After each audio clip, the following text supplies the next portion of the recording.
Looks like I've killed my Zoom software. Don't know. Need to restart.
So, good morning, guys.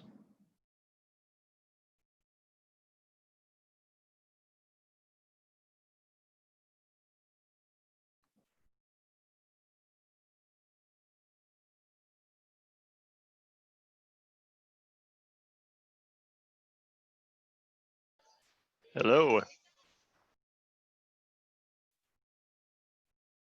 Good morning, Ian. You are muted, but Hey, can you hear me? yes, I can hear you. Perfect. Awesome. Can you see the screen with the agenda? Yes, I can.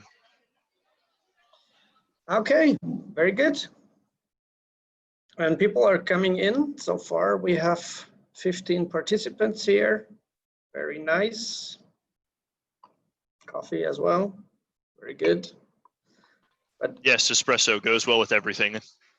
But it's already late in the evening or, yeah, it's what, 5 p.m. Okay. 4 p.m. Yeah, it's not that bad. I'm waiting for Kirill is here as well. Okay, great. Then I make Kirill a host 2 because Kirill will lead us through the election and voting process, as he is not a candidate himself. Hello, everyone. Good morning, good afternoon, or good evening, wherever you are. This is Kirill here. Hello, Kirill. Perfect.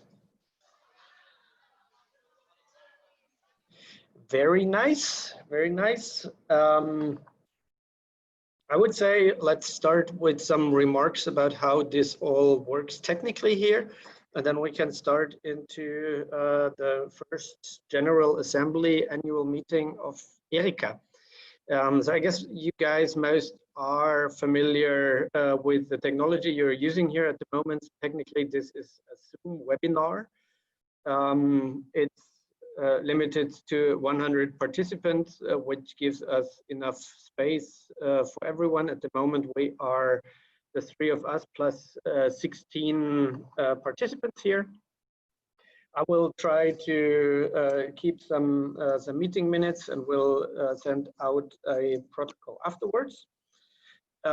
Everyone here can easily participate in several ways, and that's also one of the reasons why we are 3 hosts here to keep a watch on the Q&A and the chat. There is a chat tool here where you can ask questions at any time. We can also easily whether open your microphone if you want to talk, or even make you a panelist here, so that you can also use your camera and we can see you. We will definitely do that during the election with all the candidates and with the Q&As for them. And I think that's everything that's necessary to know. We will have a recording of this for afterwards in case the protocol is not as precise as we expect. And today's results will then afterwards regarding the board be published in the EERIC, in the Estonian Public Registry, where board members are as well published, as you all know from your companies. It's pretty much the same procedure. So I think Good question, Christoph. Are we going to live stream this on Facebook? Because technically, I think we agreed this is a public open event. Very, very good point. Yes, of course, I will establish the live stream right now. And while I'm doing this, maybe you guys can go on with this. Yeah, just while we go on with this, Ian, maybe it's a good idea to drop a link to this thing to the Telegram group. Yes, I will. Just giving people a chance to, kind of learn more about what we're doing here and also join if they want, as well as in this spirit of transparency that's so important for Estonia.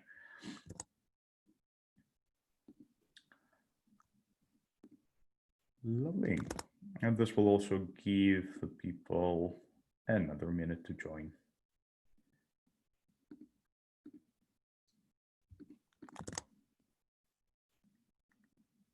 Yeah, by the way, I'm right here, the heart of Estonia, in Tallinn. The weather is quite amazing, as I'm sure Oliver can confirm. This is also one reason I'm not going to be eligible for the board member candidates this year as I moved to Tallinn, but I remember deeply embedded into the e-Residency network and process. My co-founder and business partner is still technically an e-resident, so this gives me quite a bit of vested interest to stay in touch with this community. And let's see how the elections go and what the next board will be. Christoph, are we streaming this to Facebook yet? Not yet, but I'm just some clicks away. It looks like it's working.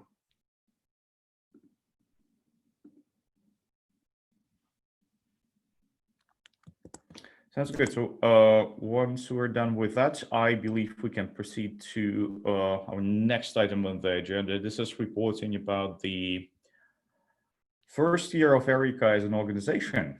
So stay tuned and we'll get on with it in a very, very short while. Just 1 second. I just got the notification that we're live on Facebook, it looks like, so Awesome. I think we're good to go. Exactly. Perfect. Then I would say we can actually start into today's agenda, which is first, so many screens tabs opening and welcoming. We have pretty much done that so far with some remarks for those who are now watching on Facebook. You can dial into this as a Zoom webinar. If you're a member of EERICA, you find the links in the EERICA's community platform. And of course, as a member, you can participate here and join with asking your questions and take part in the discussions. So let me quickly share the agenda again. Oh, this one, here we go. And then we start with the report about our first year by the current board, together with the third point in the agenda, financial report by the treasurer.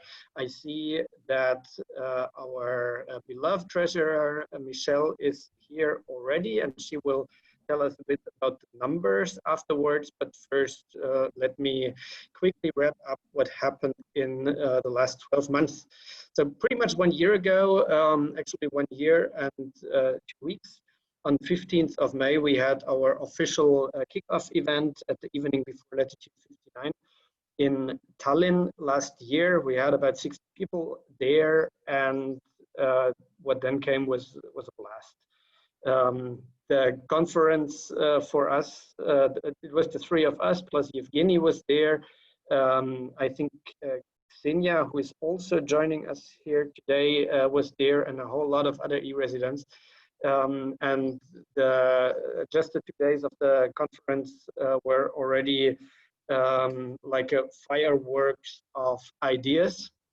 And one of the ideas that came out of that was the e-Residency Festival that we had planned actually for this very weekend, where we originally wanted to bring together 1,000 e-residents and Estonians for a cultural exchange festival in Tallinn at the weekend right after Latitude 59. Unfortunately, we had to decide to postpone this to next year. So right with Latitude 59 and the following weekend in August, we will hold a kind of a smaller virtual digital version of the festival, but the real deal is happening next year, most probably again end of March or early June, whenever Latitude 59 will happen. We go for the weekend after this. And that's been the biggest project or the biggest single event we worked on in the last year as a board. But besides that, there was a lot of ongoing things to establish this organization as the e-residence organization, and to be recognized on the one side by e-residents, but on the other side by all kinds of stakeholders that we have in Estonia on the ground. So for example, we thought it would take a while until the e-residency program would officially mention us in their collaterals, would even give the advice to join EERICA after you pick up your card. But actually this took just, I think, like 2 or 3 months until we had the first measures in that direction. And since a couple of months now, when you pick up your e-residency card on the landing page, afterwards, when you remember, you guys all got this kind of a card box with a leaflet, and now this leaflet has a landing page. So last step now, what's next? Go to this website for more information, and on that website there is a direct link to EERICA to join the e-residence organization. So I think that's the biggest sign of recognition that we could get from the e-residency program.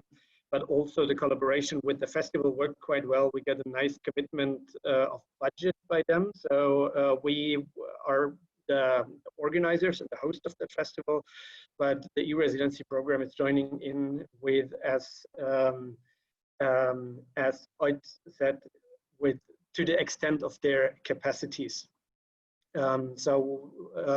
This will now be next year, but still with a great commitment by the e-residency office.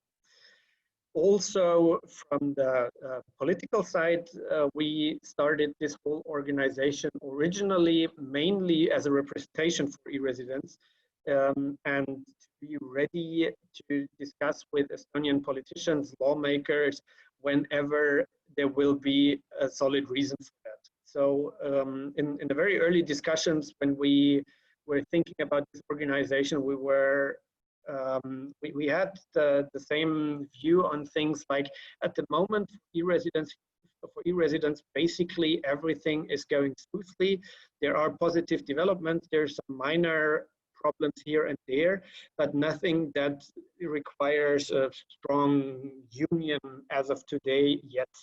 But for sure, sooner or later, this moment in time will happen when we will have some more solid discussions, when there are different interests of e-residents than Estonians. And then we should be ready and have an organization and have a voice to be able to articulate our concerns and our interests. And it's always a bad idea to then be in the pressure to form and establish something when you really need it badly and urgently.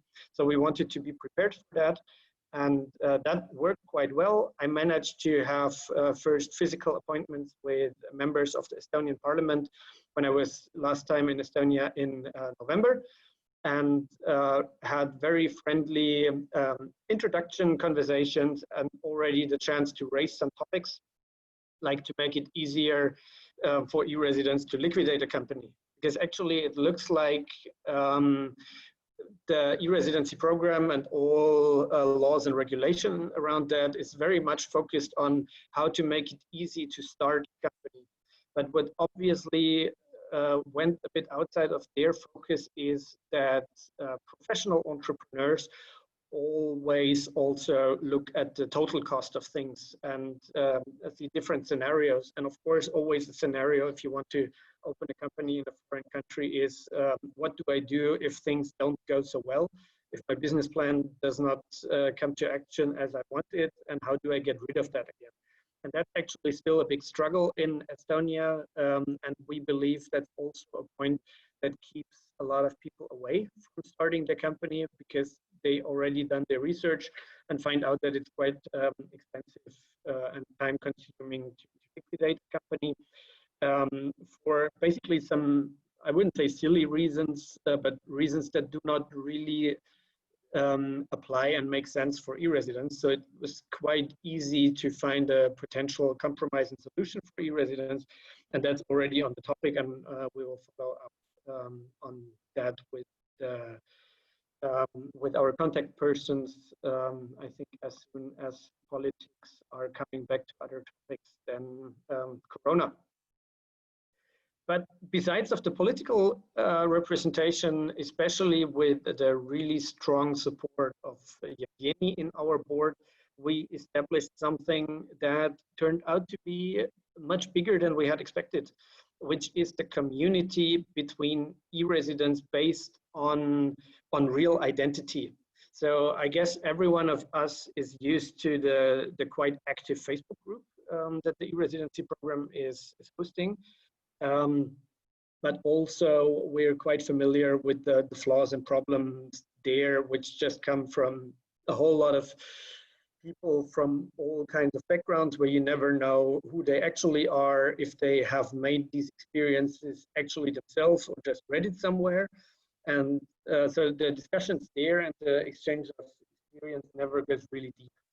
And we found out with hosting this platform, the community platform, but also the board's Slack channel, that when you're talking to people who you know or who you can assume that they are who they are, as on our platform they registered with their card, so it's bound to their name, to their real identity, and you can look up their company and see their background, then the exchange of experience goes much deeper, and the ideas that come up are much more valuable than, let's say, 20%, 80% in a Facebook group just asking how to get a bank account and this and that, the always repeated questions.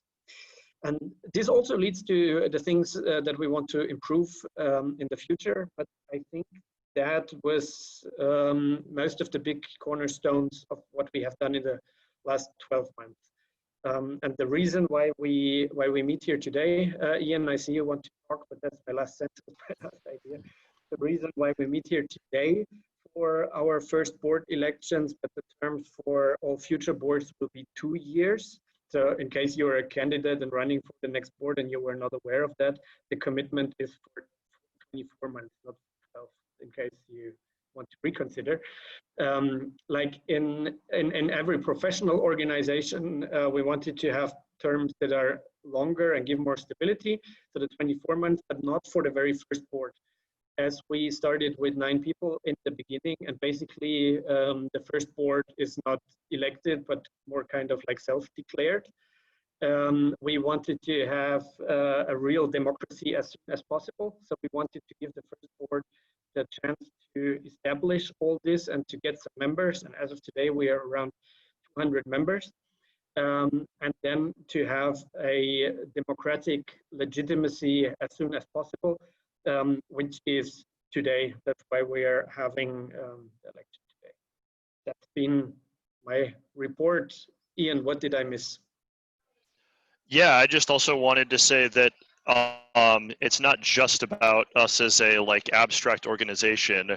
We are all these individual members, and many of our members have, you know, including the board members, but also people like Bruno, an Estonian named Diana. She has organized community events, and so many of the EERICA members have actually met up in person over the course of the last year, some of us multiple times, and we've done cool things together. Like there's a Germany resident named Daniel. He is here in Seoul right now, and we're hanging out at co-working spaces and talking business. We went to a hackathon together, a lot of us, and I think we'll probably talk a little bit more about one of the outcomes of that later on. Yeah, very good, and a good point, which is working together with Estonians. And I think maybe Kirill, as our head of the project of the festival, might want to add something about the bridges we have built with basically all Estonian company service providers and a lot of other people on the ground. Yeah, absolutely. And actually wanted to start right where Ian has finished. The hackathon event, I think this was also one of the yearly highlights for EERICA. So in September 2019, a bunch of us landed on the small Estonian island of Vormsi, just right off the western coast of Estonia. And we spent 48 hours locked up in a school building, actually hacking on really fun stuff to help the residents do more cool things. And one of the projects that came out of it from the team was the most number of EERICA members in one place was actually this cool new thing called Runo, which is a mobile application built for cultural exchange between Estonian e-residents and Estonian residents. So tomorrow we'll actually be having a really fun event around Runo, but this is probably something that we can talk about slightly later on. So that was an awesome example of how EERICA members managed to be on the ground with Estonians, because our team was actually 50-50 between Estonian residents and e-residents. And this is how, you know, together we've been able to pull this off. For the festival as well, I think the, how would I say that? The unprecedented thing about the festival project was how open all of the various business service providers, which were the major participants of the festival steering committee, were able to close their eyes to actually competing for customers in the e-residency community and just pull up their sleeves and work together alongside me to help shape the program, find out things to do, organize stuff on the grounds, and so on and so forth. So to me, this was an awesome sign that e-residency as a community is a very strong platform already. And of course, there are multiple things we can do, and the new board hopefully will be able to do to make it even stronger. But we're enjoying really great support from the companies on the ground that are part of the residency ecosystem. And I truly hope that the new board will continue and expand this kind of collaboration as new service providers and new companies pop up, and also more opportunities for e-residents to mix and mingle with Estonians appear. Yeah, thank you very much, Kirill. And of course, there are, these were our achievements. I also want to quickly talk about our non-achievements, where we had great ideas and goals, but just didn't get there. And of course, we need to mention our sponsors, which we also have. So what did not work out well in the first 12 months? Actually, there are a lot of things where we had great ideas, but just not the capacity. Like you can imagine, every one of us is doing this as a volunteer in their free time. And I'm amazed by this board and their passion and how they pull up their sleeves. So I have quite some experience with other volunteer organizations and leading their boards. And I know that even if you have just a 1-year term, you will lose at least one person on the way, totally from your board, and you will spend most of your time to kick asses and motivate people to finally deliver what they have promised. Here it's like the opposite. It's really amazing if we have tasks in the board I must rather stop them fighting for the tasks. Like I won't do this. No, but you have done it last time, and things like that. So it's an amazing thing to see how the e-residents here in the board obviously have a very high passion for what they're doing. But yes, as I said, non-achievements. There are things that we wanted to do and where we had some good opportunities, but just did not get it done.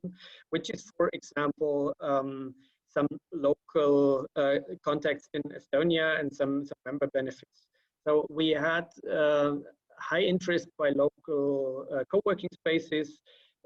We talked to build something like a welcome package for e-residents. To drop some names, we were talking with Lift 99, and we were talking with, I always forget the name, outside of the city center. Yeah, that other one in, yeah, I can't remember the name either. The other one, right. They have like a greenish corporate design. Ah, Spring Hub, yes. Spring Hub, exactly. Thank you very much, Kirill. You see how powerful corporate design can be. Yeah, so we started conversations on the ground with these kind of local stakeholders because there is a mutual interest in bringing e-residents to their place and also to offer them something as a very first contact point. I think each of us has been in the situation when you start your company, you travel first time to Estonia, whether it's in the old days with LHV when you had to just with Xolo, when you first had to go to LHV to get your bank account and things like that, and then don't know anybody in the city, you don't know where to go, and you still have some great days, but not to the extent that it could be if there was a place where this is where all e-residents go as their first touch point. They get their e-residents welcome kit with hints for local events, for meetups, and someone who just welcomes them with a hug. Maybe not these days, but in the typical Estonian heartwarming way of welcoming you, and gives you the first contact points. Yeah. So this is still on the list. There are people out there who want to work together with us, but we just did not make it in the board just out of capacity reasons. I had another thing in my head when I started this point. Was it the virtual meetups? Yeah, meetups and virtual meetups. Yeah, thank you very much. Yeah, each of us board members had local meetups wherever they were. I think Ian has organized at least one or two in Seoul. There was one by Kirill in Moscow where there was even TV out there and reporting about it. I have done several on my ways in Singapore and Chiang Mai, basically actually together. Georgia as well, I think. Yeah, with other board members that I met there. Lorenzo, for example, we met in Chiang Mai in Thailand.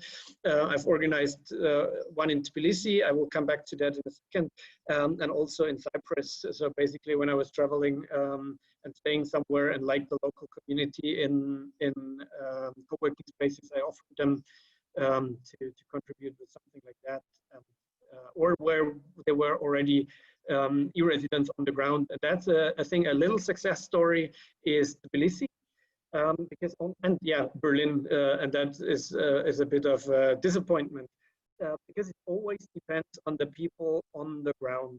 My goal with these local meetups was always to find another person who is more on the ground and willing to take responsibility and organize just the next one. Or like a series to say, like every second month, the second Thursday evening, we meet somewhere.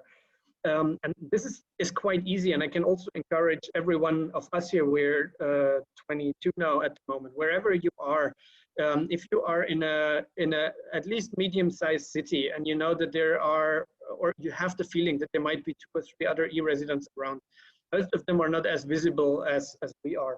So you will be surprised if you just, the easiest way is to contact the board And we will then set up a Facebook event and an event in our community platform, kick it out, and then usually things basically go by themselves. You need to find a location on the ground. You need to book a table, maybe just for 5 to 10 people in the beginning and see where it goes.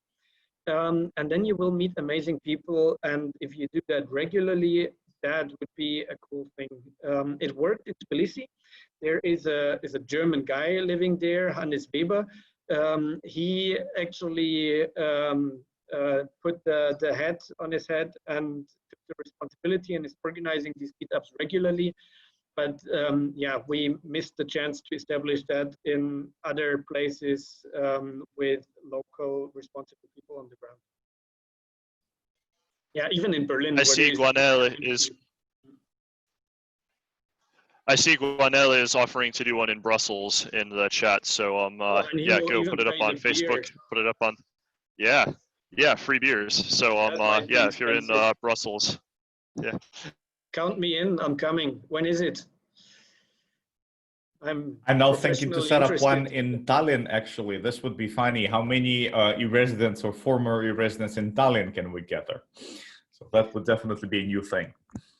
Yeah, and as a touch point, as I said, that's a thing that we can establish with local partners on the ground. If we get like Lift 99 or Workland or whoever is in the center of the city, or the new one, Kirill, we made a contact through the guy from Singapore.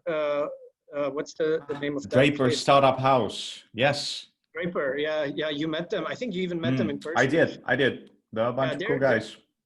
Yeah, very cool places and people on the ground. And I think we could have even a monthly e-residence meetup in Tallinn that's being published online as a touch point for those new e-residents who travel to Estonia for the first time. Absolutely. Yeah, so there is a lot on the roadmap. The new board might take up on that or set other priorities.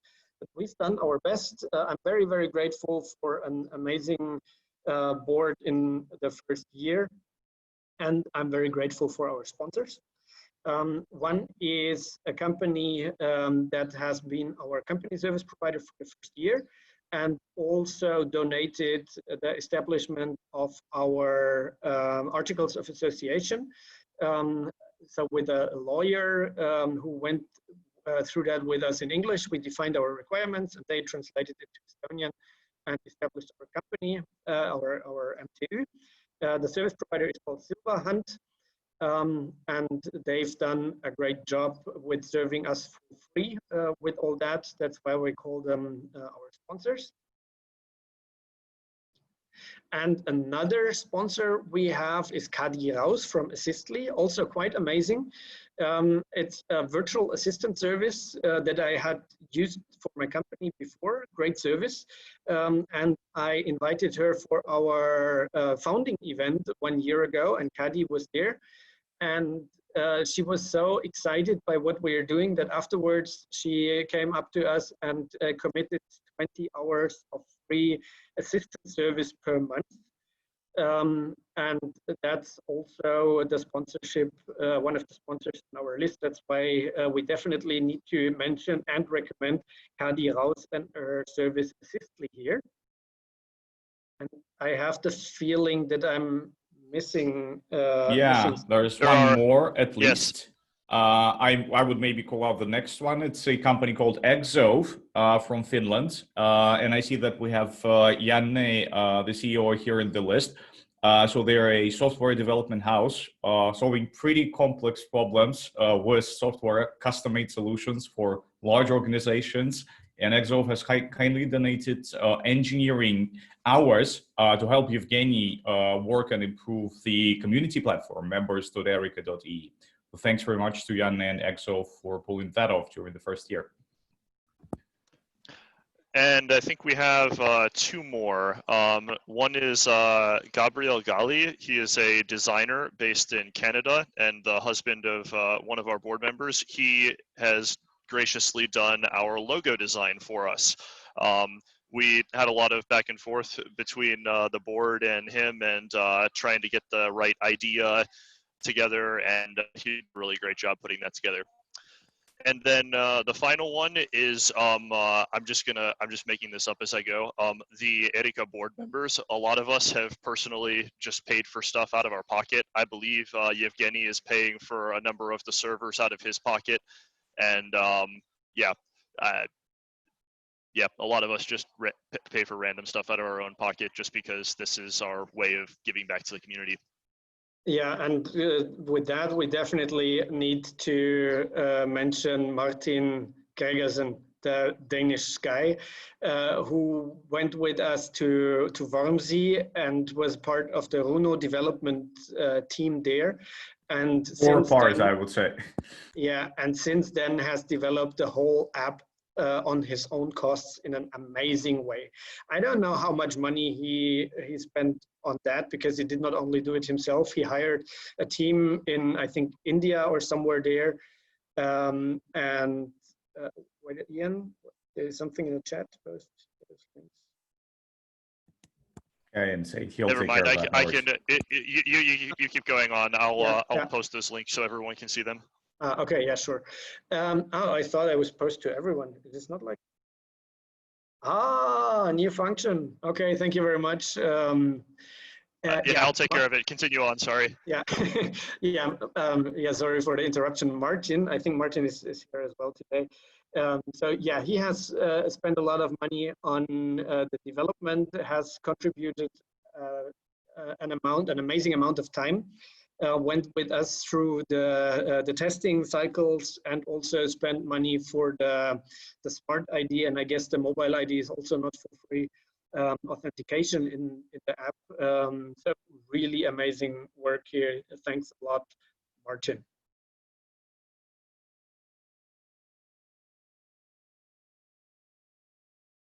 Cool. I think that's been it finally for our report. I guess if we forgot something, we can come to that back later in the discussion. And now I would ask Michelle to give us a quick report about our complicated financials. This was a tongue-in-cheek suggestion by Chris. This was just everybody understands this a bit better. They're not that complicated, actually. Complicated financial structures. Hello. Good morning, Michelle. Yeah, good night. Almost there. Sorry if I say anything wrong. It's past midnight right now in Vancouver. So I'm going to be a bit brief and straight to the point. So just a bit of a roundup about the financial status over the past year, from the time we founded in May until the end of the year. Mainly the main focus, mainly the main source of income was membership. And so throughout the year, we've had about 27 contribution for the membership fee, which is a symbolic €5. Unfortunately, most people, because we only had one method of payment, which was the transfer, it was maybe not, didn't give the chance to everyone who wanted to maybe, pay their membership fee, have the chance to do so. But for this second part of the year, for the 2020 part, we are working on adding that functionality. Hopefully the new board will, proceed with it as well. And the main plan for the 2020 year was the festival, and with the sales of tickets to start build up and the organization of events. But unfortunately, the plans had changed due to the current situation in the coronavirus. So that's in short, where by December 31st, we've had €135. It's detailed in the annual report that you will also have to vote on. Thank you very much, Michelle.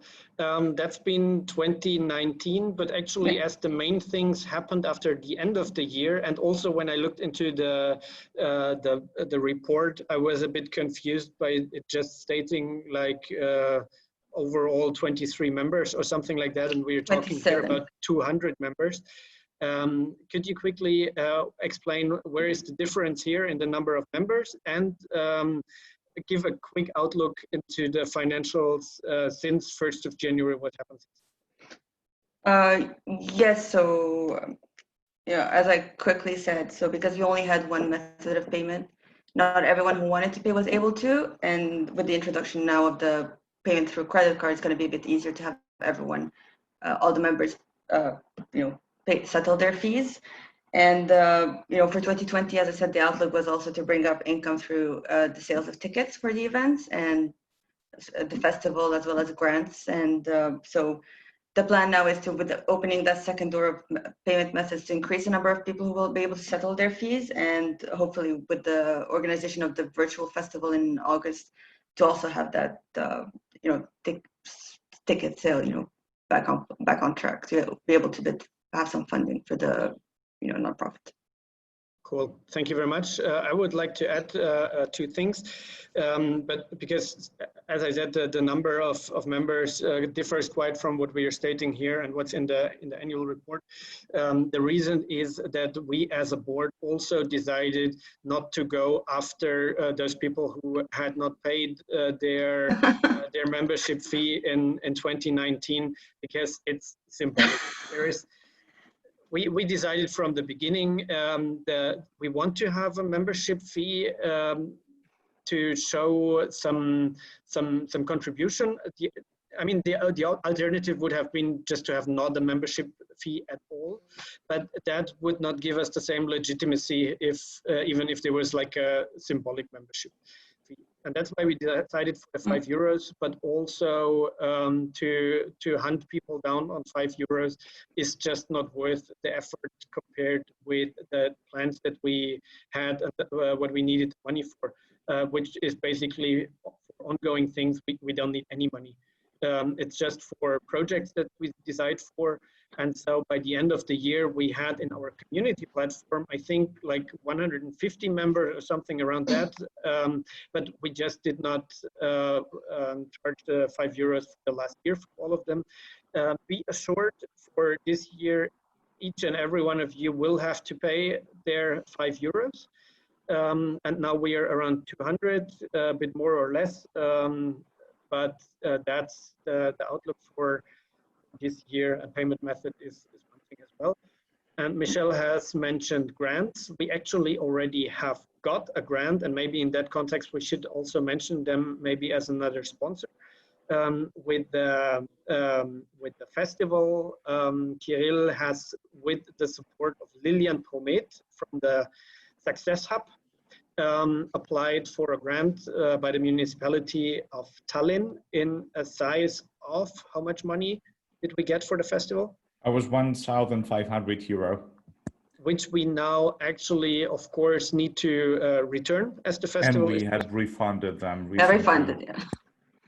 Yeah, so it's refunded, and we will probably, or we will for sure apply again when the festival is actually happening in 2021. But this is also worth mentioning here, as it shows the commitment and also the support by public authorities in Estonia that we got. Yeah, and it is true. That Lilian and her team put into the application. I mean, bureaucracy is not such a big deal in Estonia, but still to apply for public grant, several pages of forms, and they have obviously some experience with that and contributed their time and experience for free to us, and that's definitely also worth mentioning here. Good. That was a quick financial report. We also received a pledge from the e-Residency program as well, yes, for the festival. But we did not receive money in the bank, as far as I know. It was yes, there was no transfer itself. Yeah. Which was probably a good thing, because we had to cancel the festival anyway, and we would have to have done another. Yes, we would have to give that back too. But just pointing out that they are also actively helping to support this organization. For EAS and e-Residency team that they were able to make this commitment. Yeah, we were kind of pre-revenue with that. So. Thank you very much, Michelle. I'm not sure if we have big discussions and questions about €135 in the bank account in the end of the year, but of course we are open for that. As I've mentioned, we don't have any any ongoing costs in this organization. Every board member is contributing the time free. We are all volunteers, and even web hosting and things like that doesn't cost a thing to the organization. The domain is actually paid by me with zone.ee, Estonian hosting provider that I can recommend, even though I pay for it. And the hosting itself is actually donated through Ian. DigitalOcean. Yeah. So Yevgeny negotiated that. Also, another important sponsor is LHV. That's one reason why we don't have any ongoing expenses as well. Normally that would be, I think, 25 or 20 euros a month. So big thanks to them for agreeing after a few meetings to give us the account for free. Yeah. So we have the bank account for the organization at no extra cost. Yeah, we have two bank accounts, one with TransferWise that we started with in the beginning. And then when we started to go into digital payment methods, card payment methods for the membership fee, we had to have a real bank account. And with the support of Silverhunt as well, with their managing director, Kadri, I went to meet the representatives of LHV in the bank, had a conversation about a collaboration. Took actually a couple of weeks for the decision-making process inside the bank. Obviously, this whole thing went up to the board and into the marketing department until they finally agreed to waive the 20 euros a month and the 200 euros fee for us because they see an opportunity in the collaboration with the e-Resident organization. And that's why we need to mention LHV here as well. But I think that's it now. And now we come to the general discussion, and we are happy to discuss our successes, our failures, and our financial reports with all of you.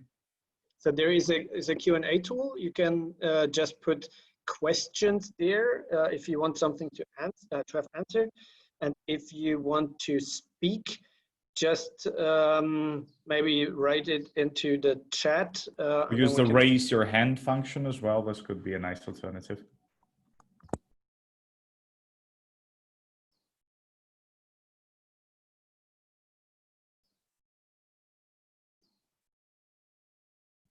If there's any questions, any way you guys want to ask them about EERICA in its first year, very much welcome. And we're watching the chat, the Q&A window, and the raise your hand thing as well. If anyone we have a little change in our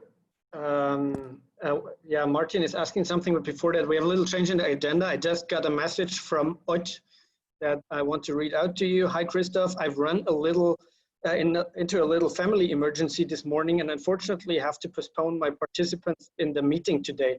Please accept my apologies and I will be sure to make it up to you guys in the next meeting. Hopefully we can have a physical one at some point also. Sorry again for the disappointment, but I have to be on the go. Thanks for understanding and cheers. All right, so now agenda item number 8 is now going to be out of the agenda, which kind of gives us more time to answer the questions. Like the first question from Martin. So Martin is asking, what is the current strategy for onboarding the remaining e-residents? I assume the remaining ones are those who are still not members of EERICA. 69,800. Or at least all of those who actually run an active business through e-Residency, which is a certainly smaller number. Yes. Yeah, I would be there's still a few thousand. Careful. Yeah. Yeah, I would be quite careful with answering this question now here because we have elections coming up. We are the board of the last year. And how to deal with that is the question of the strategy for the board of the next 2 years. Actually, each of us who is a candidate for the board has some personal ideas and plans for that. But I think it would be not fair to use this platform here now to answer this question, but maybe that's more something like a question to the candidates, or after we have the election done, something we can discuss in point 11, which is the informal part after the end of the annual meeting. There's a suggestion from Oliver that all of the candidates can actually mention that when they have their short live speech, if they're present.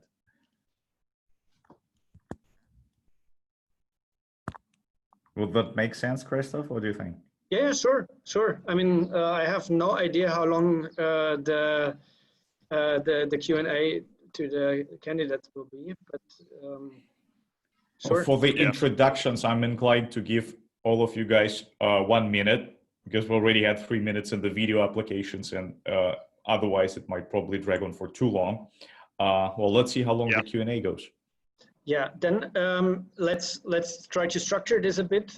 Here we are now in the general discussion about what happened in the first year and how the board performed. So this is a bit of history here, and future will come later. So are there any questions or comments on the last 12 months? Because if no, I would close this point of the agenda and lean back, hand over to Kirill to guide us through the election process.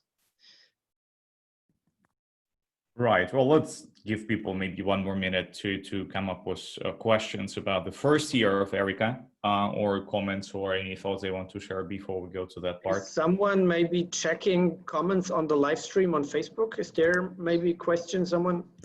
Give me a second. Yeah, I just that. checked and I'm not seeing any. Okay, cool. Yeah. No worries then. Okay. So yeah, while people are maybe thinking about the last questions and stuff, so let me just outline how the next process will go. So we have a total of 15 board member candidates. I hope this is not changed since last time yet. Obviously, we don't have everybody present on this call. So when we do the live introductions, we'll have a smaller number of people present themselves than who you actually can vote for. That's completely okay. I hope you guys have watched the videos of other people running for the board that we sent out, and you can make an informed choice. But right now, again, for all the candidates themselves, I'm suggesting that you use up to 1 minute to do a quick introduction of yourself, but maybe also more importantly for your plans, right? There was a very specific question from Martin that I think everybody can, if they want, share a quick thought on. So how do you think, or what do you think the new board should do to attract more members, more active resident business owners into ERICA as an organization and activate them, so to speak. So this definitely could be a very interesting part of the introduction. So I would suggest to maybe spend less time on about talking about yourself and your experience. Hopefully everybody had a chance to acquaint themselves with that already by now, and maybe try to share something new. So this question from Martin is actually a perfect example. And if you don't want to touch on that, that's completely fine. But yeah, so 60 seconds. I will be monitoring the time. I hope I can also mind the microphones here, and I will mute people when their time is out. I will have to be super ruthless. Sorry about that in advance, dear board candidates, but we need to stay on time. So, are we ready for the introductions? I'll make it easy for the first one. Who wants to be the first person to introduce themselves and do the 60-second pitch, and maybe also share thoughts about attracting more members to ERICA? I'm kind of inclined to move the existing board members to the end of the list, if that's okay with you guys. I think Mark. Fine with me. Bruno wants to speak. I think Mark was the first one, but no, there was a, no, okay. Yeah. So far I see 1 raised hand, 2 raised hands. Mark. Yeah, we should see Bruno here quick in a second. Okay, I think Bruno has joined. I can see his name. Bruno, can you hear us? Yes, I can hear you. Okay. Awesome. Welcome. So your 60 seconds of glory, please go. Okay, thank you. As you know already, I'm a candidate to the board and also to the, unfortunately, to the president for someone else. Listen, I would like to start from the Q&A. The single question is how to onboard more people. And I have a 5-point program basically to do so. I would like to get more engagement about people. I just need to have more chapters in local countries because I saw that this was not spinning off too much in the past year.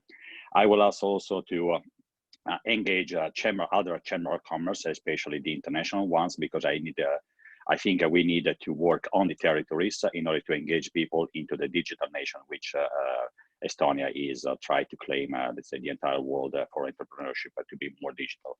And basically, I would like also to get more fundraising for getting more involved people in there. Thank you. Awesome job. You're exactly on time, Bruno. Thank you very much.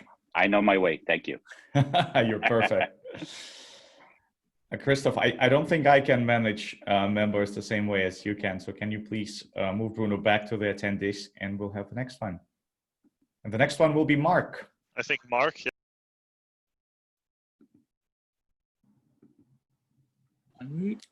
Hi, Mark. Welcome. Can you see? Perfect. Good. Can you all see me and hear me? Yes, we can. So your Excellent. 60 seconds start now. Go. Oh, excellent. Good. Well, as you can tell from my accent, I'm based in the UK, go to America a lot, travel the world through my business. So I think in terms of the onboarding question, which I think is a great one, I think I want to spend as much as my time as possible engaging with those e-residents that are not members. And I think without detracting from the sort of core manifesto, I think it's looking at all our skill sets and presenting ourselves as a real brains trust that can help people above and beyond the manifesto aims. So I think it's about letting people see the tangible benefits that come from joining a vibrant organization that can help represent them in tough times, but can also help them shine in good times as well. And that's it. Thank you. Vote for me. Thank you very much, Mark. Awesome.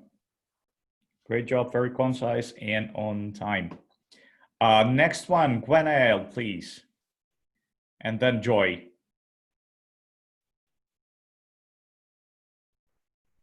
Gwenael, can you hear us? Yes. Welcome. Hello, everyone. So your 60 seconds start now. My 60 Please seconds. Okay, perfect. Mainly to onboard more members in EERICA, the first point is the pickup points, because mainly the first contact with e-Residency is the pickup points. Also, a good communication via the e-Residency program is mandatory to have more people on board. And one point I think was from Bruno, and I'm fully agreed with him, local meetups, local chapters are mandatory to have a really good communication between members.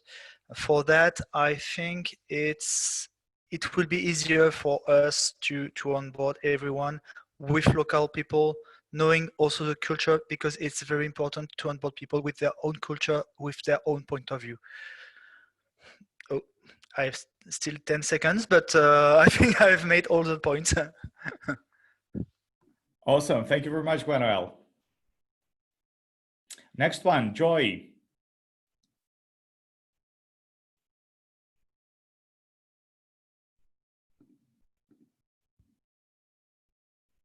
Hello, Joy. Welcome. Can you say something? So you're currently on mute. Please unmute yourself.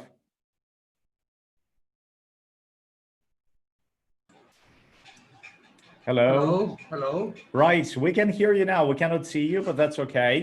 So I'll show you the timer and then you can go. Your 60 seconds start now. Go ahead. Okay, thank you for this meeting. I just have 2 points, one for my background and one for my future plan.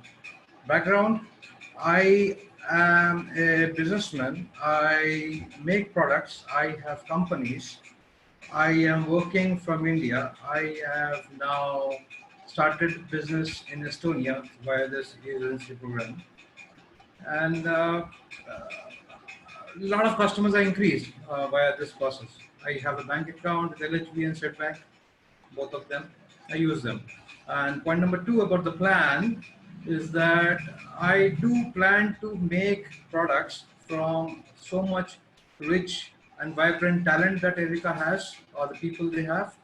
And this product is going to attract more customers, more people, more members. 5 seconds. Look at this watch. Yeah, I'm done. That's it. Thank you very much.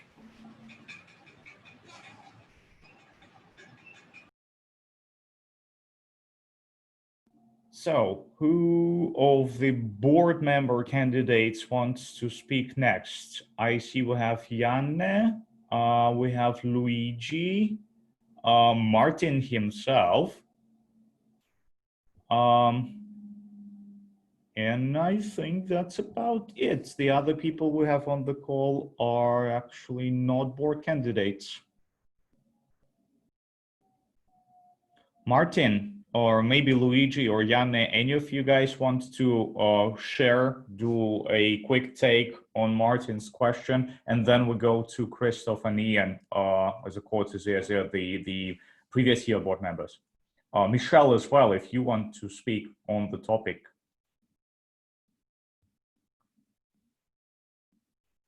But ideally, first, I would love to hear the incoming potential board members, if that's at all an option. Janne is raising his hand. Christoph, can you please invite Janne in?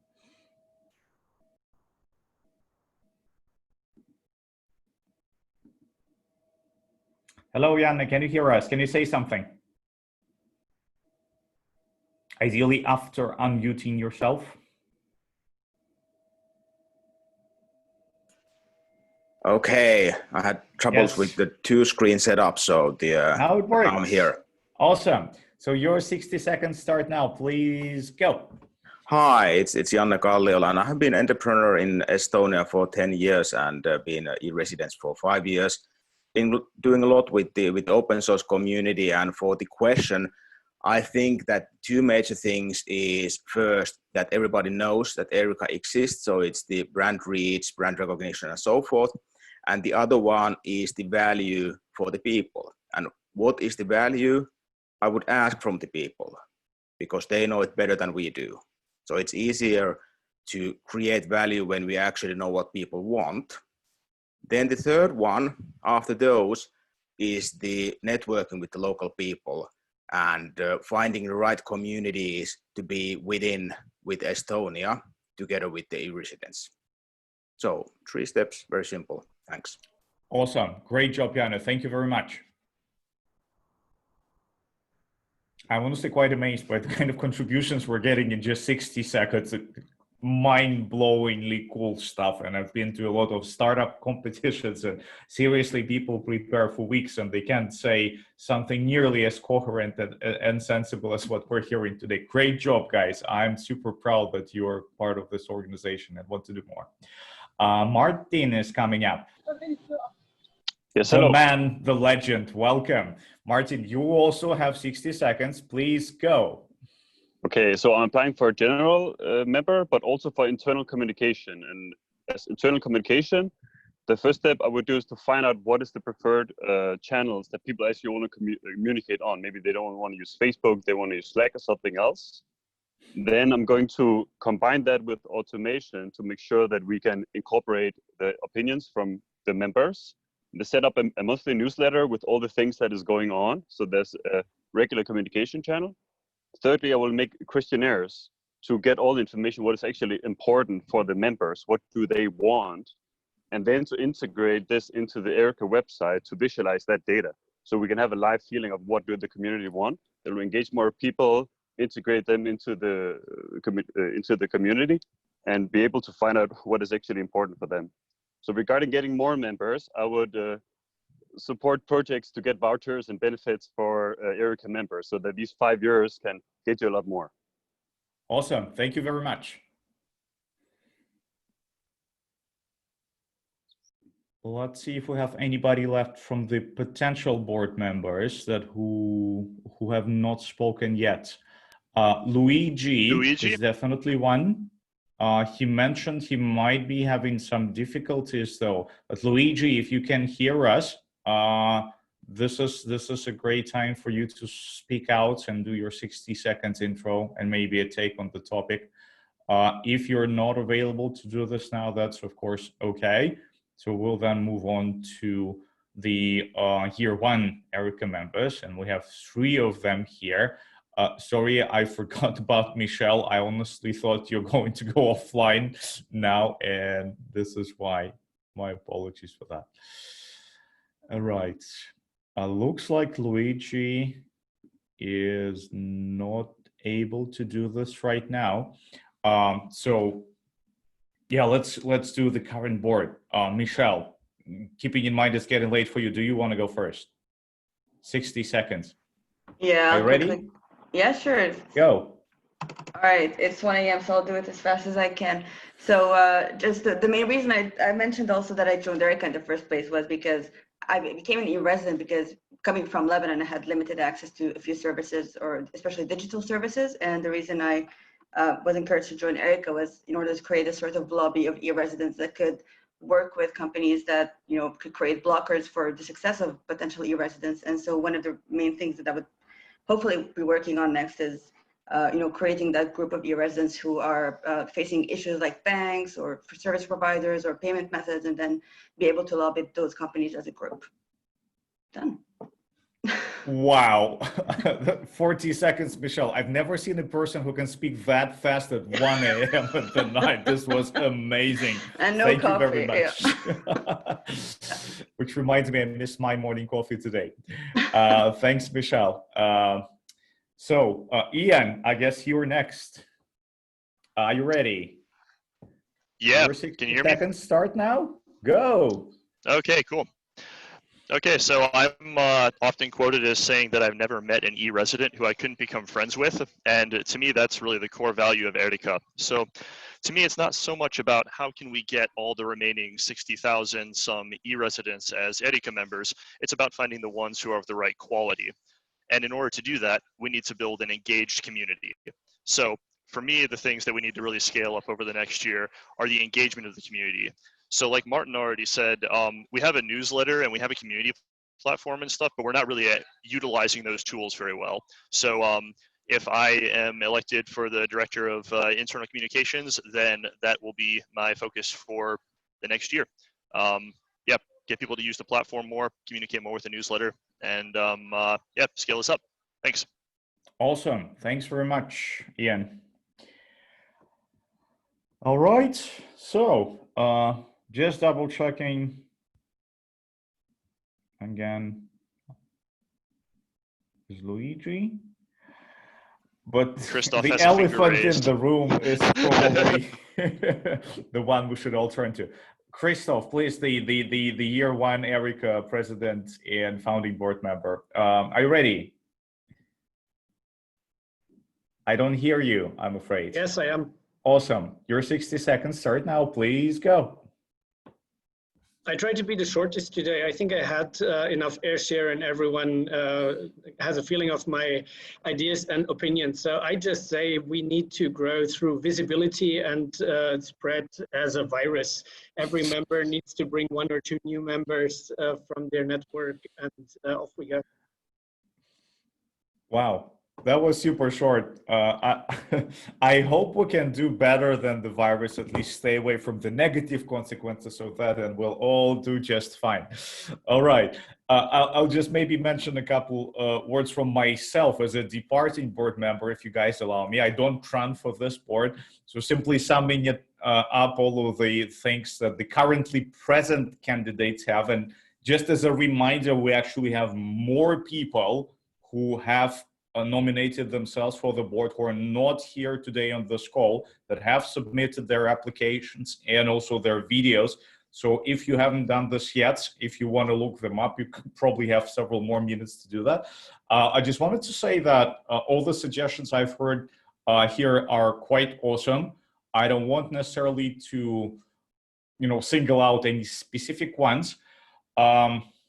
because all of them are great, and the sum of them will probably be, you know, more than just the individual parts.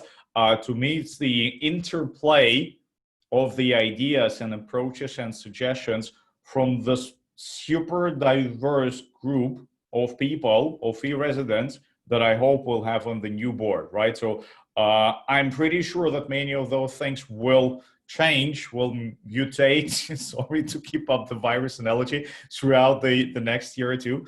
And the result of this interplay, right, this fusion of ideas and this collaboration is what will shape this organization going forward. I had a question from one of the members several weeks ago on the member platform, like, what is ERICA actually doing, right? And why should we care? So I think this is a great point to mention, that ERICA is basically us, members, and members are ERICA, right? The board is a very, very thin divider between types of members. And honestly, I want to encourage everybody listening to that to sign up and, you know, as a member, do whatever you guys feel is best to grow this organization, make it more useful. My advice was super simple. Do within the ERICA organization the kind of things you want to see yourself and the kind of things you want to benefit from yourself, right? And this is probably the best piece of feedback I wanted to share as a departing board member.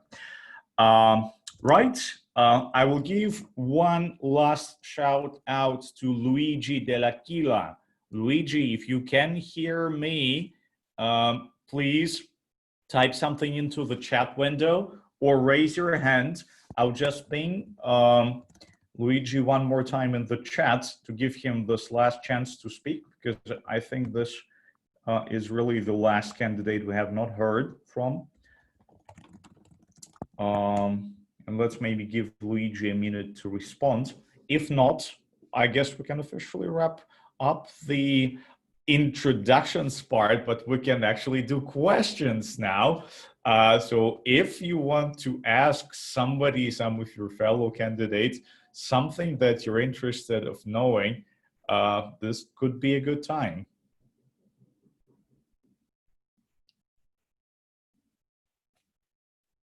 There actually is a question from Dimitrios, but I think if we run through all the candidates answering the question again, this will kind of never end. I agree. Sorry about that.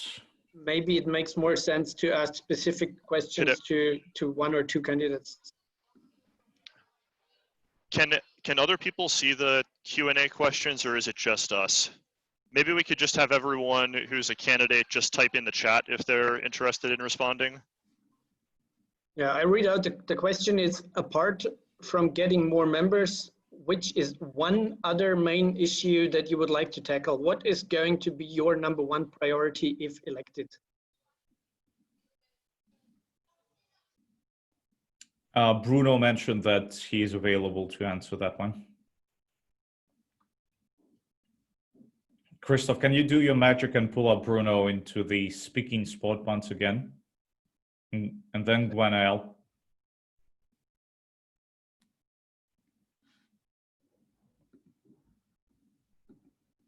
So we have two people who want to answer this question. And it's a good one. Can you hear me? Yes, Bruno. Okay.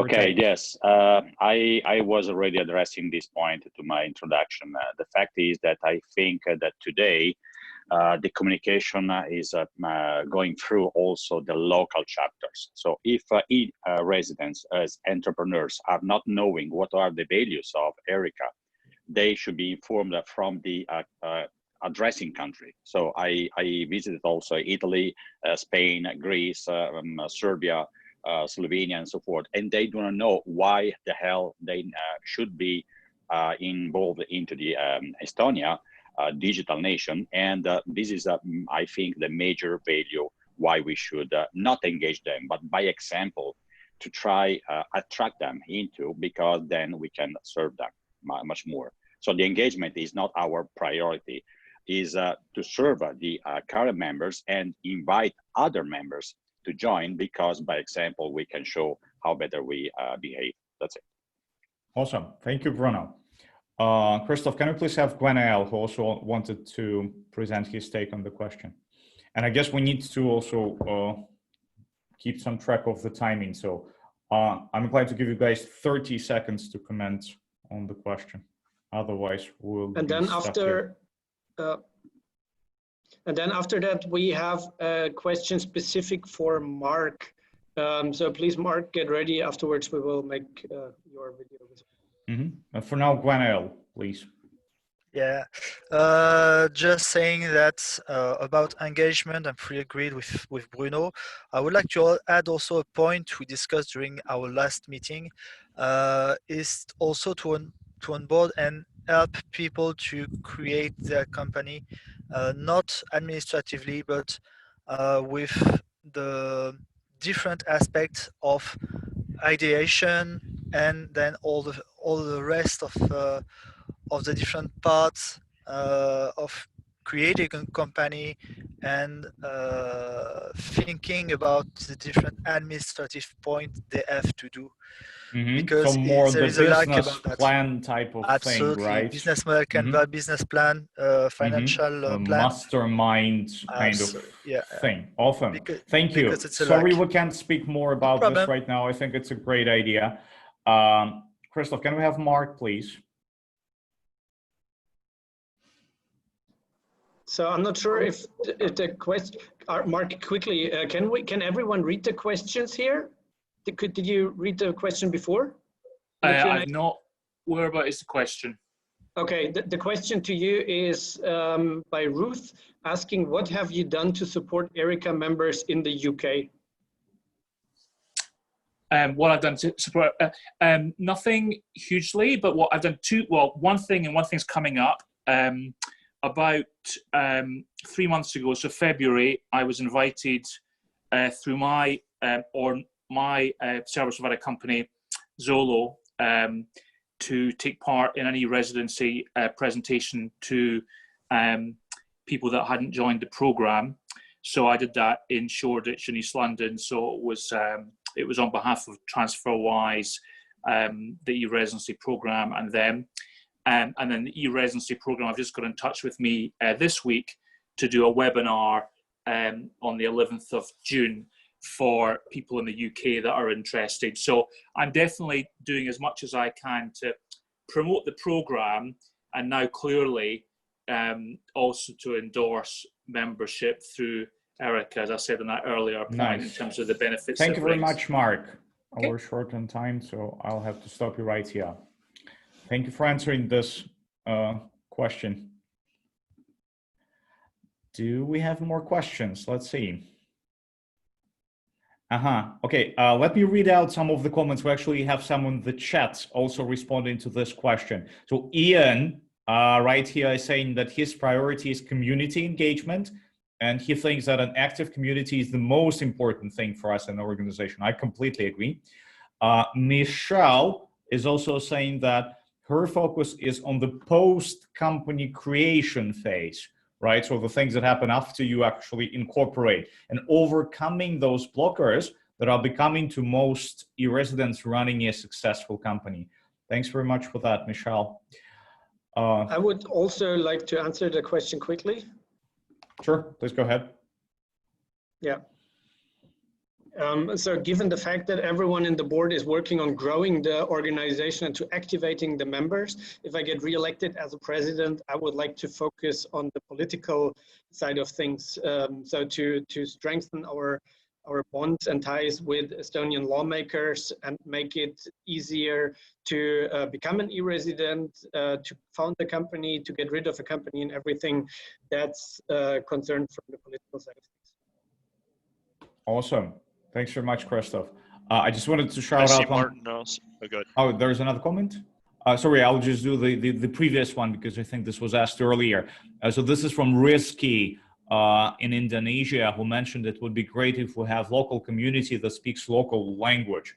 As a language industry guy, I completely agree. And this was one of my pieces of feedback to the residency team, that even on their side, they should consider stepping up the language game, because the e-resident community is so linguistically diverse that reaching out in English only is definitely not going to cut it. And based on what we've been hearing, this is slowly starting to change. So awesome thinking, Risky. Please keep it up. I think lots of potential there. Just quick comments. On that note, actually, I think the only official partner organization that e-Residency still maintains a relationship with is one here based in South Korea, and their whole job is to do Korean language support and things like that. I actually work with an Estonian who's living here doing a lot of that stuff. Second one, I see that Luigi has said that he is back now, so maybe we should give Luigi a second. The notice. Luigi, welcome. Can you hear us? Please unmute your microphone. If you want to say something, so the mute button in the bottom left corner, usually. So click that and then we can hear you. So right now we cannot hear you yet.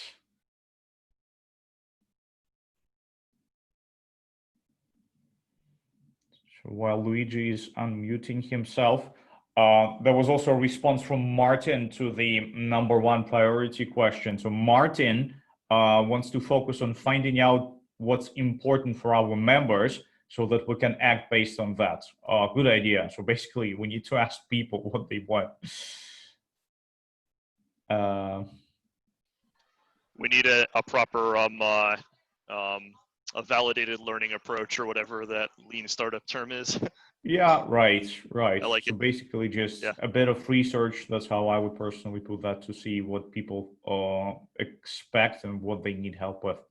Just as a reminder, we have some data about this already inside the member platform, and this is more for the new board members to keep in mind. So every person registering actually indicated this in their profile, so that's a good place to start from. Luigi, I hear you are unmuted. Yes, I'm here. Are you ready? So I'll give you 60 seconds, and the question that all the previous board member candidates have been answering in those 60 seconds was, what is the strategy you want to have to onboard the remaining e-residents? Yeah, okay, in 6 seconds. 60 seconds, 1 minute exactly. So okay, please go. Okay. I think, okay, so I told you are very newcomers in the e-residence program, but I believe in so much in this program for the futures in the Europe. I see in the different project, European project in different topics, is a very important for the European Union. So my focus is, is European Union.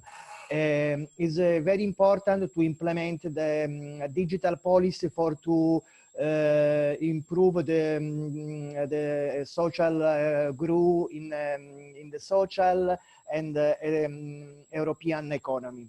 So my strategy, 5 seconds left, Luigi. Yes, my strategy is to know the program in each country in the European Union. I see. Thank you very much. Okay, thank you. All right, so this officially completes the self-presentation from each of our board member candidates that we have available today on the call. And I'm glad that Luigi was able to speak. Thank you very much to all of you. Let's see if we have any other questions. 2 individual candidates, that's completely okay. So Mark has tackled the personal question, or maybe, from each of you to others, right? If there's something you wanted to question each other and do some validated learning early on before the election. And of course, as board members and candidates, we also want to give the question back. I mean, we have like 23 people here today, of which some names I read the very first time. So if you want to answer what you want to do in the next 2 years to support this community to grow, feel free to type that into the chat. Awesome, that's a great idea. and also reinforces my previous point. You don't have to be a board member at EERICA to do useful things with EERICA, right? There is no prerequisite. The board will not punish you. In fact, they will be super happy that you're helping them take this organization off the ground. So by all means, please don't let not being on the board discourage you. It's actually still kind of questionable whether you can exert more influence and more leverage as a board member or not. So it's definitely not a prize, right? And this is also why Christoph's suggestion has been great. Janne is writing here. So this is for the question on how to find out the priorities. So Janne is saying, understanding member needs and desires can be done using service design and design thinking methodology, research, insights, ideation, prototypes. My company, so this is Exove, I remember it's also an EERICA sponsor, has been executing this for over 10 years. And Gwenael is adding to that he's interested to focus on collective intelligence and all hands on the deck. I completely agree. There are more and more ideas coming up. So Bruno thinks about some committees dedicated to specific items within the EERICA organization in order to better engage and guide the forces. Awesome, yeah. So I think the common thread is activating the member base, right? We have lots of awesome people here who aren't necessarily as engaged as they could be. And I'm very positive that many candidates, or most candidates actually, do want to do something in that regard. This is awesome.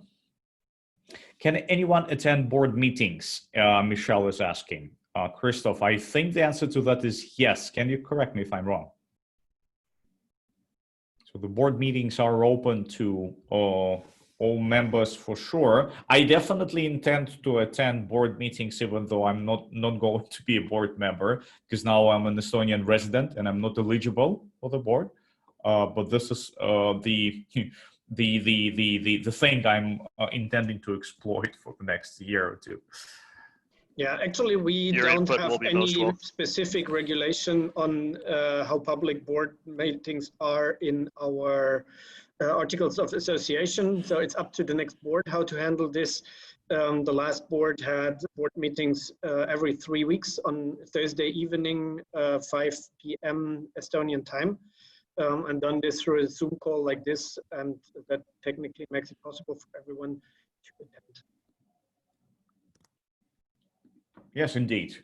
I agree that we don't seem to have specified this explicitly, so the board is technically able to override that.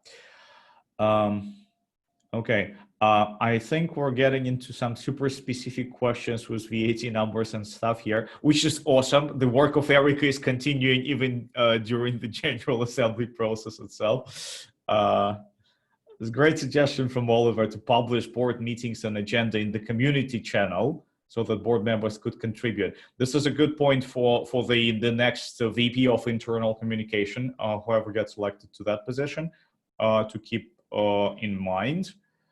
And of course, technology can help in here as well, to just distribute the info maybe a little bit faster to the people who might be interested.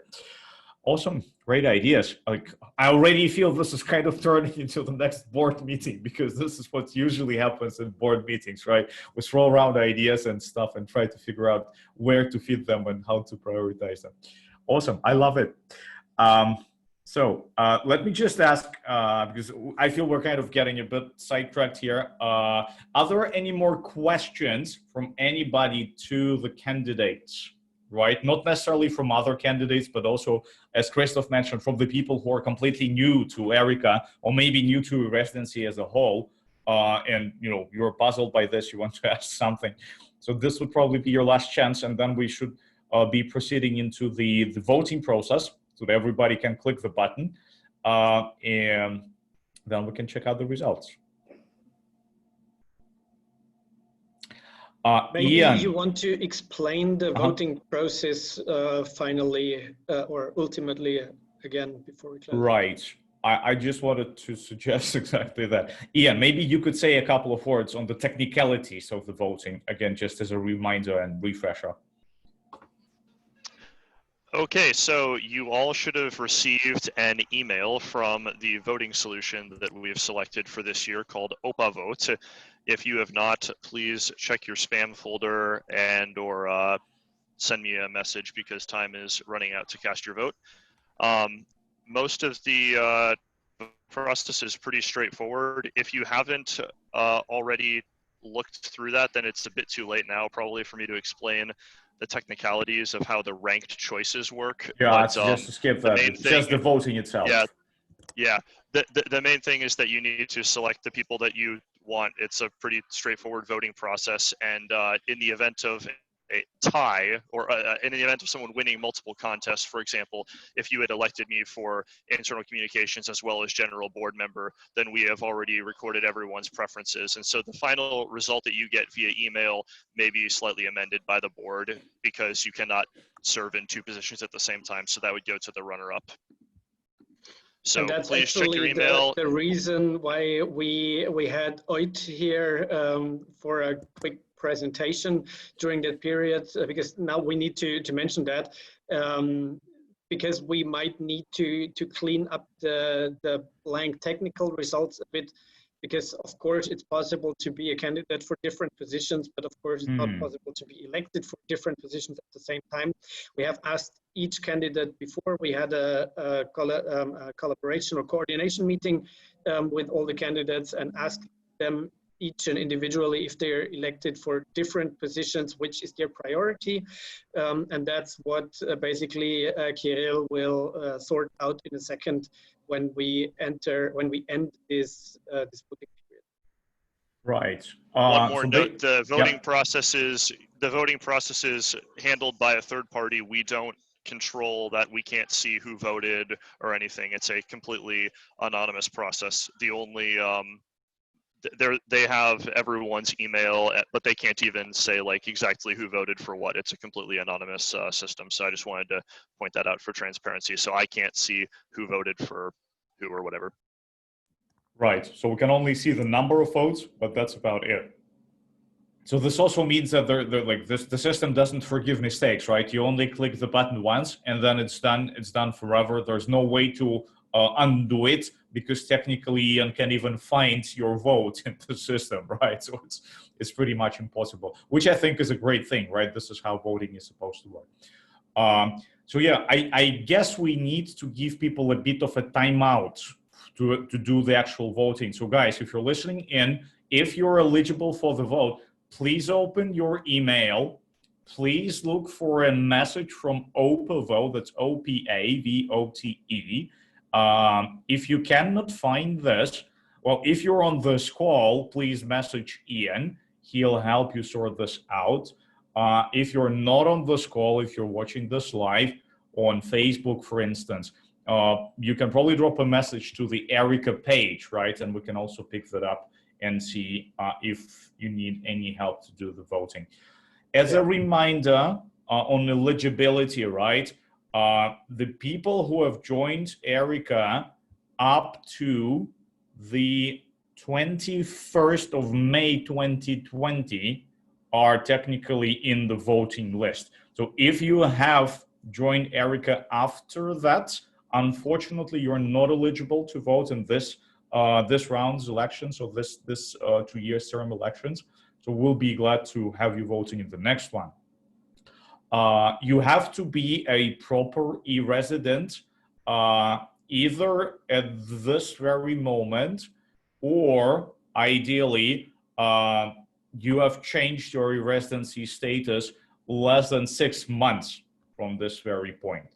So we do have a couple of people like that, myself included, who's no longer formally an e-resident by the Articles of Association of EERICA that the first board has put in place. I am eligible to vote, but I'm not eligible to be elected anymore.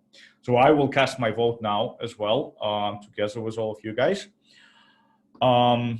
Right, other than that, the process itself looks straightforward. So you click the link, you open up the voting page, you can double check the instructions. You can still take a look at the candidate video presentations. And in fact, I would suggest that you do that, especially for the people who have nominated themselves, but have not spoken today, right?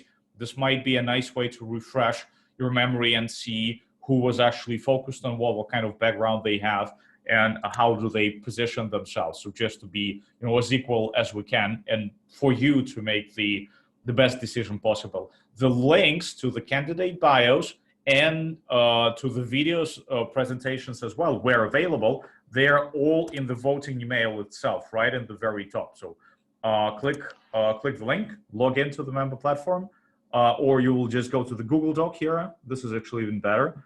And then take some minutes to go through the videos, refresh the people that you're voting for.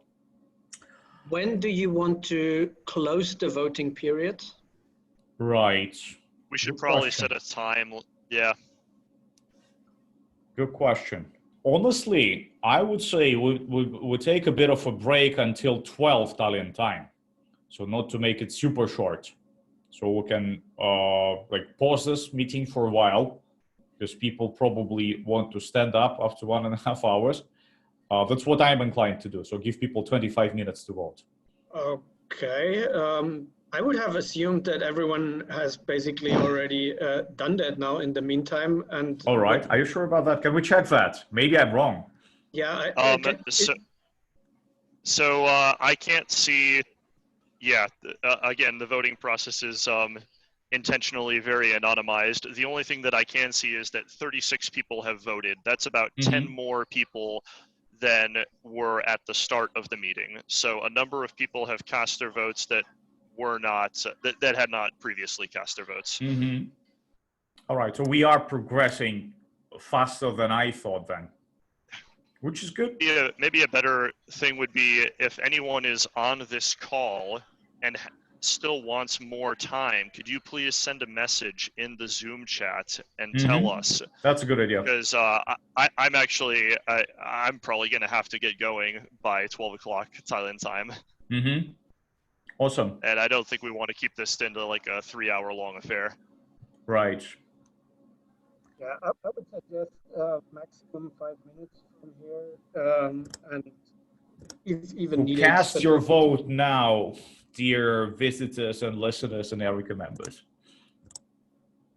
I would suggest to do 11:40 Tallinn time. Let's do 11:40. Okay.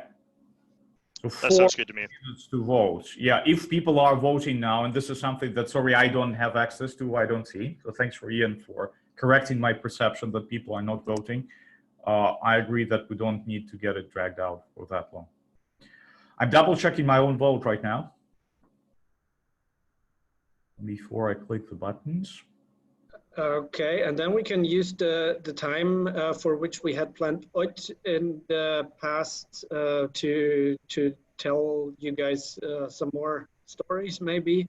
So actually we had a single contact person, single point of contact with the e-Residency office in the last 12 months already.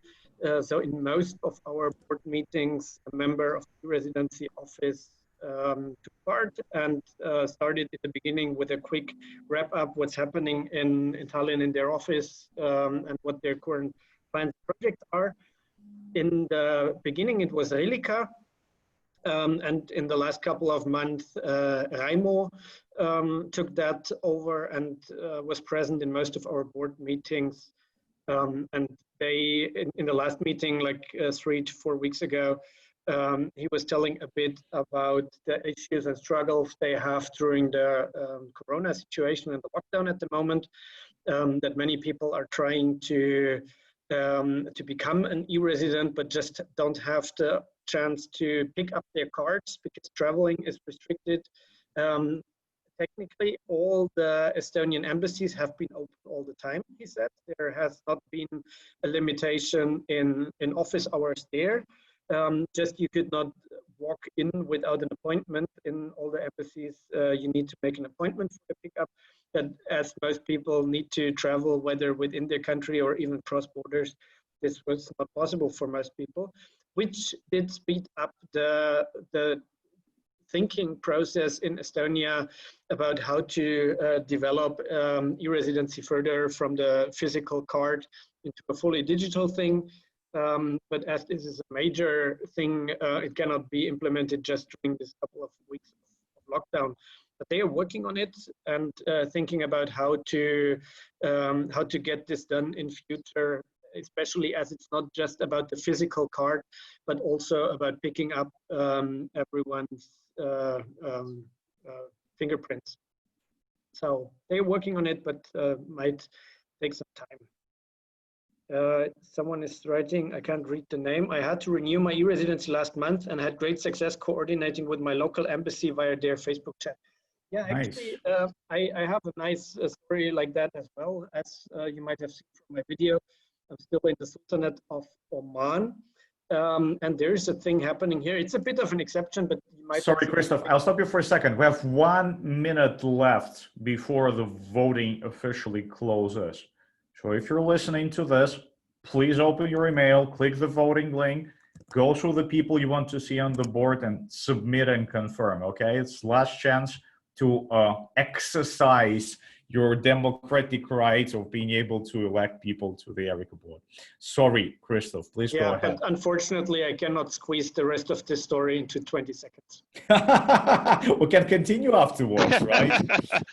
Well, you can continue it because then we need to go in. If any person won multiple seats, then we need to take the list and figure out that, yes, disambiguate, yes. Okay, cool. Then I think it's 40 at my watch here. So I think let's wait until it turns 41, just to make sure that, you know, with the rounding errors and the video transmission delays, we don't ruin up somebody's day. Sure. Let's give them the 40th minute of the hour in full. Sure. Seriously, I didn't know that it will take me another extra click to confirm the vote after I click submit. So there's actually one more step. Please do that, yes. The person who just wrote in a story, by the way, about coordinating with the embassy was someone who had come to the launch party in Thailand last year. Yes, Caitlin, I remember her. She's got an awesome mobile app that she presented, as far as I recall. Yay. All right. Okay, pushing yes, the button now we can stop the vote. Cool. And I tell the funny story of Olga and how she made the Dutch embassy in Muscat a e-residency pickup. So here single-handedly, right? Here you see my travel mate Olga, who I met almost 2 years ago in Estonia. She's Ukrainian, used to live in Tallinn for the last 3 years. And we're traveling Asia and the Arab Peninsula since Christmas. So she used to be a resident in Estonia, and her residency ended, but she applied for the digital ID afterwards, which is technically exactly the same like an e-residency card. So every Estonian, every resident can have their ID card with the picture on it. And in addition, you can have a digital ID card, which is, the e-residency and nothing else. So there is a slightly easier process here. If you have been resident before and they have your fingerprints, you don't need to give the fingerprints again if this is like, I think within a 3 years period or something. That makes it slightly easier. And as Estonia does not run an own embassy here in Muscat, the next Estonian embassy is in Abu Dhabi, I think. Right. The United Arab Emirates. The interests of Estonia are represented by the Netherlands here. So the Dutch embassy is the one you go to. So an interesting conversation started between the Police and Border Guard of Estonia, the Dutch embassy here, and the Estonian Foreign Ministry, as the Dutch embassy here was okay with doing this this process. The Police and Border Guard in Estonia was okay with it, but only if the Foreign Ministry also agrees. So Olga was pushing all the buttons all the time and following up until actually there was an agreement by all of them and the police and border guard then, with approval of the foreign ministry, sent the digital ID card out to the Dutch embassy here in Muscat, where Olga hopefully can pick it up in the next couple of days. Awesome story that also gives everybody who's been struggling with their ID card pickup some hope. It And does we not actually apply for regular e-residents who apply for the very first time, because they need to give their fingerprints right initially, and then it probably would. Awesome. But it just shows how flexible things get during these days. Awesome. And I think we have the results in, right? Do you want to share the screen? Then is there a chance that you can share something? Yeah, sure. I can share the screen. Yeah. Yeah, why not? So everybody should have just received an email as well, another email from OPA in their inboxes that allows you to watch the results on your own time on your own device. But let's of course cover them now, and let's also see if we have any kind of ambiguities to resolve based on how we agreed they would be resolved.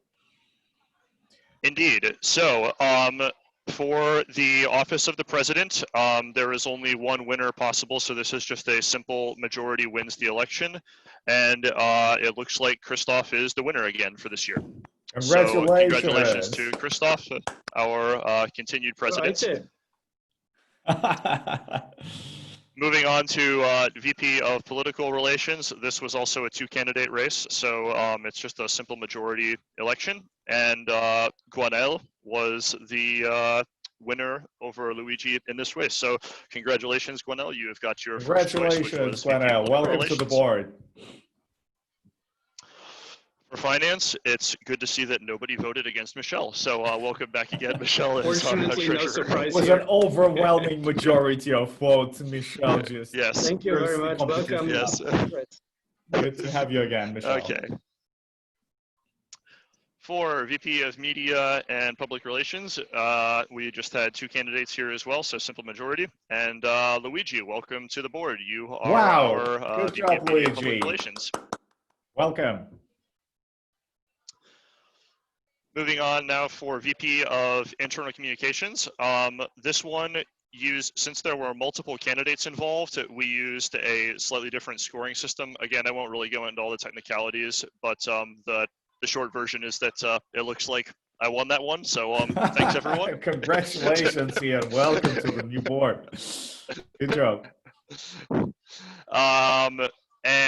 And for the big, bad, complicated one, management board members and general functions, I will not go into all the technicalities again as to how this was computed. Please check your OPAVote email for the details on how Scottish STV works, or maybe Mark can give a masterclass later. The short version is that I won a second seat on the board, which I am not allowed to do. Right. And so as a result, I will give up my position, and my position here will be transferred to the person who would have won the second place, or who would have won next if I had not been a participant, which would be Martin. So we have Martin, Xenia, Bruno, and Mark. Awesome.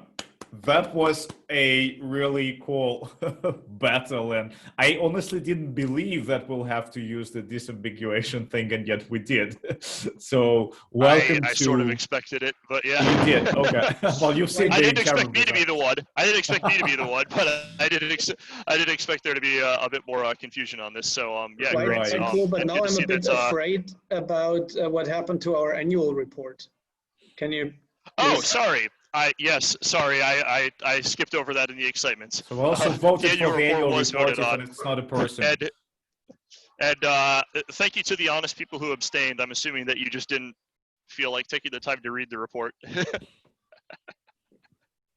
There's only one number in it. Yes is the winner. Yes. I love it. So let's submit it. So the annual report was ratified. If you did have serious concerns about that, though, please message us because we're curious now. Well, nobody voted no, right? So probably no. Yeah, that's true. Nobody voted no. So I'm assuming that that was the... Awesome. That was fun. So congratulations to the new board. I'm really happy to see some of the familiar people. I'm also very happy to see some of the new people coming on board, and to the rest who were running but didn't win. Thanks very much for playing this game, and please continue working on your ideas and goals together with the board. Nothing is stopping you from that, like it's not stopping me. Awesome. So we're done with the announcement. Mr. President, would you care to do the final remarks as mentioned in the agenda? Thank you very much, everyone. And thank you also to my opponent, Bruno. It was a pleasure to have this democratic competition with you. We had a very good conversation in the very beginning when he announced his candidacy.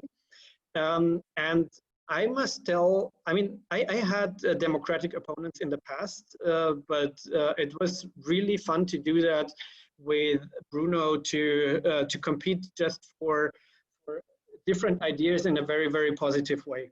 So thank you very much for this process. And even though not everyone voted for me, I will do my best to be the president of all e-residents. So that sounded very I love it. fancy. I'm glad to have you in the board, Bruno, as a member in general functions, and I'm quite sure that we will make a good use of your experience and ideas in that position. Also, I'm of course very grateful for all board members who have served in the past and did not run again or have not been re-elected. As I mentioned before, it's been a really great pleasure to work with all of you together, and I hope that we're not losing a single one of you on the path in the future to come. So as you have experienced in the first year, our board is very open, and ERICA is not all about the board, but it's all about members. So please continue with your good work, and we try to see how to coordinate that into great results in our growing organization. Thank you as well for all new board members. There is an exciting time coming up for all of us for the next 24 months. And I would like to invite everyone of those to stay here in the webinar. I think after the official end of this annual meeting, we will just switch off the recording and the live transmission to Facebook. But we can spend some more time here to discuss our first ideas and see how we proceed. Yeah, thanks for every single one of the participants of the ERICA members and the non-members who have watched and joined this. I also want to encourage you to support us, to contribute. As I said, ERICA is not about the board, it is about the members. If you have ideas, if you can open doors here and there, whatever you might bring to the table is more than welcome. At least what you have is a different perspective of things, a different cultural background, a different language, maybe all the things that we need to make our international, global, cross-national organization thrive and grow in the future. So thank you all very much. Thank you for your time today. And I think that's the time to close this official part of the annual meeting. Let's do it. I'm stopping this. I'm stopping the recording.